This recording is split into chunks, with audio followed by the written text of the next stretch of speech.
बिस्मिल्लाहिर्रहमानिर्रहीम अस्सलाम वालेकुम डियर स्टूडेंट। आज हम डी कॉम पार्ट वन की जो फाइनेंशियल अकाउंटिंग की बुक है गुल अमीर मलिक साहब की, इसका जो चैप्टर नंबर 6 है स्पेशल जर्नल, उसकी एक्सरसाइज नंबर 5 आज हम करने जा रहे हैं।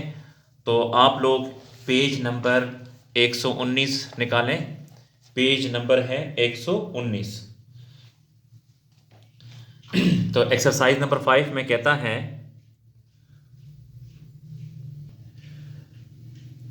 following are the transaction of MS Usman and traders. You are required to record these transactions in their respective appropriate special journal. जी मैं दोबारा एक दफ़ा पढ़ता हूँ। Following are the transaction of MS Usman traders. You are required to record these transactions in their respective appropriate special journal. जी यहाँ पे इसने ये बोला है कि अप्रोप्रिएट जर्नल की इसने बात की है। तो याद रखें कि जब भी ये कहेगा कि record this transaction in their respective appropriate special journal, तो आपने 4 जर्नल बनाने हैं। पहला जर्नल आप बनाएंगे परचेज जर्नल, दूसरा बनाएंगे purchase return and allowances journal, तीसरा बनाएंगे सेल्स जर्नल, चौथा बनाएंगे sales return and allowances journal. तो जब भी ये कहेगा कि रिस्पेक्टिव अप्रोप्रिएट जर्नल बनाना है, तो आपने क्या करना है कि जिस जिस एंट्री का ताल्लुक जिस जर्नल से होगा उस एंट्री को उसी जर्नल में लिखना है। मिसाल के तौर पे अगर फर्ज करें कि कोई परचेज की एंट्री, तो उसको परचेज जर्नल में लिखेंगे। अगर परचेज रिटर्न की एंट्री है तो उसको परचेज रिटर्न जर्नल में लिखेंगे। अगर सेल की एंट्री है तो उसको सेल जर्नल में लिखेंगे, और अगर सेल रिटर्न की एंट्री है तो उसको सेल रिटर्न जर्नल में लिखेंगे। तो अब यहाँ पे फर्स्ट ट्रांजैक्शन को पढ़ते हैं। ए में कहता है परचेज मर्चेंडाइज। देखें, इसको आपने परचेज जनरल में लिखना है। फ्राहम फहद वर्थ ₹1200 और इनवाइस नंबर है 213। तो इस ट्रांजैक्शन को हम परचेज जनरल में लिखेंगे। ये परचेज जनरल है, तो डेट में लिखेंगे ए। परचेज मर्चेंडाइज फ्रॉम फहद, तो मर्चेंडाइज हमने खरीदी है फहद से, तो यहां पे फहद का नाम आएगा, फहद।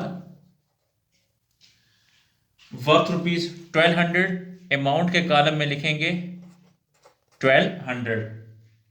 इनवाइस नंबर है 213, ये इनवाइस नंबर है तो यहां पे लिखेंगे 21 और 3।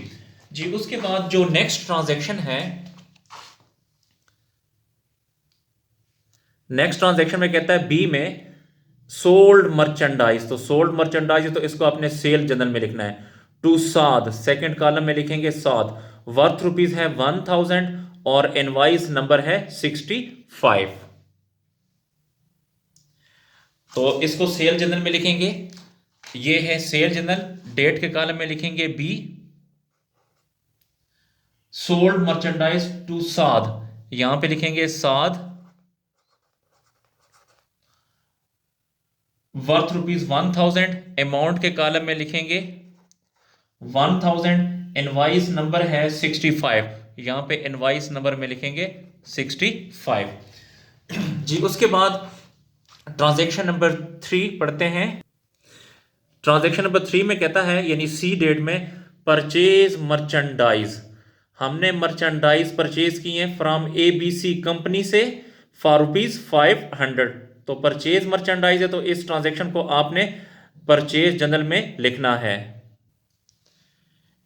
इस ट्रांजैक्शन को परचेज जनरल में लिखेंगे। ये परचेज जनरल है, सी डेट है, तो यहां पे डेट के कॉलम में लिखेंगे C. Purchase merchandise from ABC company, तो यहां पे लिखेंगे ABC और कंपनी फॉर ₹500। अमाउंट के कॉलम में लिखेंगे 500। जी इनवाइस नंबर नहीं था, तो यहां पे इनवाइस नंबर में हमने कुछ नहीं लिखा। जी उसके बाद जो नेक्स्ट ट्रांजैक्शन है, ट्रांजैक्शन नंबर डी में परचेज मर्चेंडाइज। तो परचेज मर्चेंडाइज है, इसको भी आपने परचेज वाले जनरल में लिखना है। From Jawad worth ₹2000, merchandise purchase की है जवाद से 2000 की, तो इसको परचेज जनरल में लिखते हैं। ये है परचेज जनरल, तो डी डेट है, यहां पे लिखें D. Purchase merchandise from Jawad, यहां पे सेकंड कॉलम में लिखेंगे जवाद का नाम लिखेंगे, वर्थ रुपीज 2000, अमाउंट के कॉलम में लिखेंगे 2000। इनवाइस नंबर नहीं था तो इनवाइस नंबर में कुछ नहीं लिखेंगे।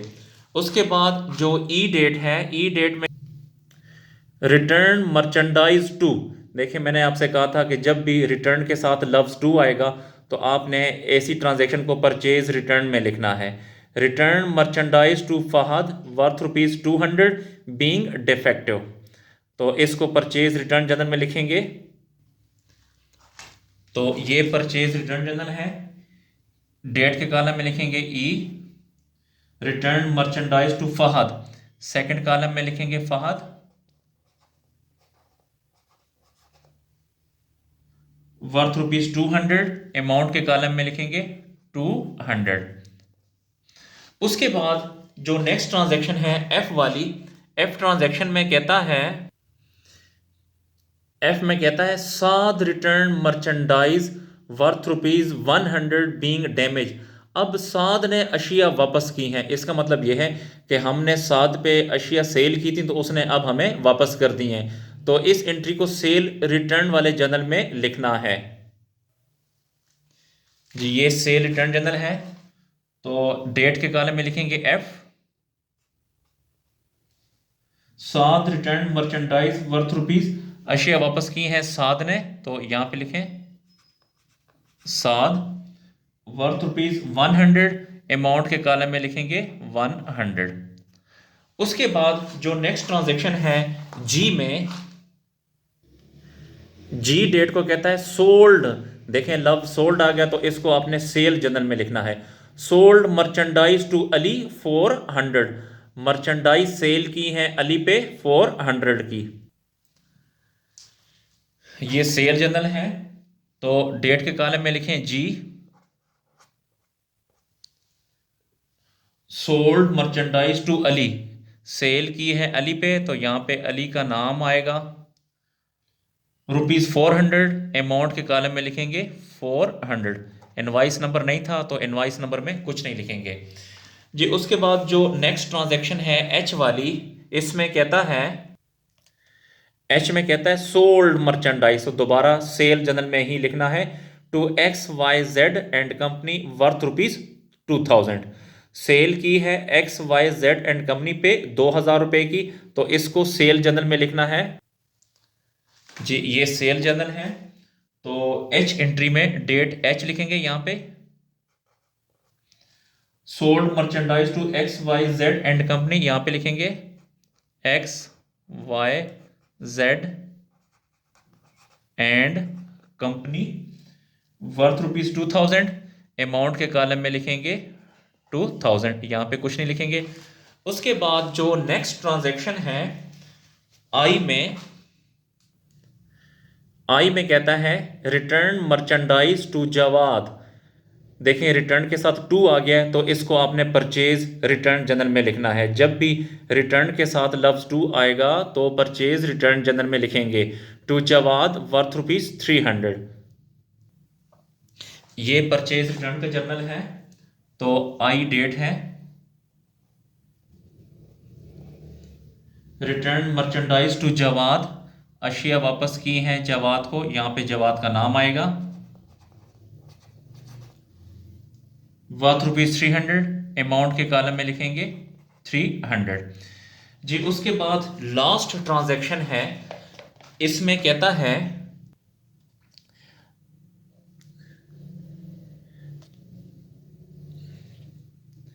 जे डेट को X Y Z and company return merchandise worth rupees 200, देखें X Y and Z company पे हमने सेल की थी, उसने अब अशिया 200 रुपए की वापस कर दी है, तो इसको आपने सेल रिटर्न जनरल में लिखना है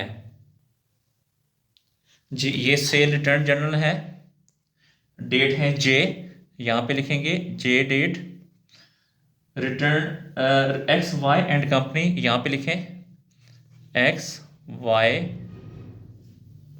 Z and company return merchandise 200, यहां पे अमाउंट के कॉलम में लिखेंगे 200 जी डियर स्टूडेंट, हमारा जो क्वेश्चन है वो कंप्लीट हुआ। तो अब आप इसका टोटल करेंगे।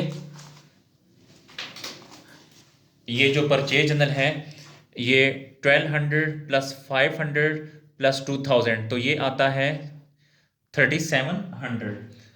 टोटल करने से तो यहाँ पे लिखें 3700 और यहाँ पे लिखेंगे टोटल। इसी तरह सेल जनरल 1000 प्लस 400 प्लस 2000, तो ये आता है 3400।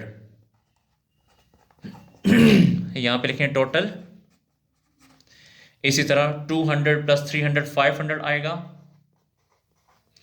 इसी तरह 100 प्लस 200 300 आएगा।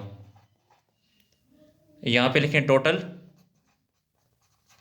और यहाँ पर भी लिखें टोटल। इसका मतलब ये है कि टोटल जो हमने परचेजेस की है 3700 की, और जो परचेज रिटर्न हुई है वो 500 की। इसी तरह सेल्स जो हमने की है 3400 की, और सेल्स रिटर्न हुई है 300 की। तो क्वेश्चन हमारा कंप्लीट हुआ। जी डियर स्टूडेंट, अब आप इसको लिख लें।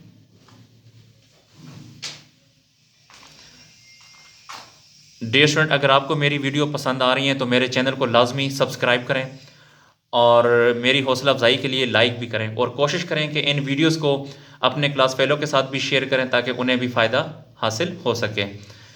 अगर आपको किसी पॉइंट की समझ नहीं आती तो आप कमेंट सेक्शन में जाकर मुझसे पूछ सकते हैं। इसके अलावा अगर आपको डी काम पार्ट 1 की मैथ स्टेट का मुकम्मल सोल्यूशन चाहिए, मुकम्मल हल चाहिए, तो आप मेरे चैनल की जो प्ले लिस्ट है उसमें जाकर आप वहाँ से हासिल कर सकते हैं। मैंने कंप्लीट सोल्यूशन अपलोड किया हुआ है। जी बहुत शुक्रिया। अल्लाह हाफिज़।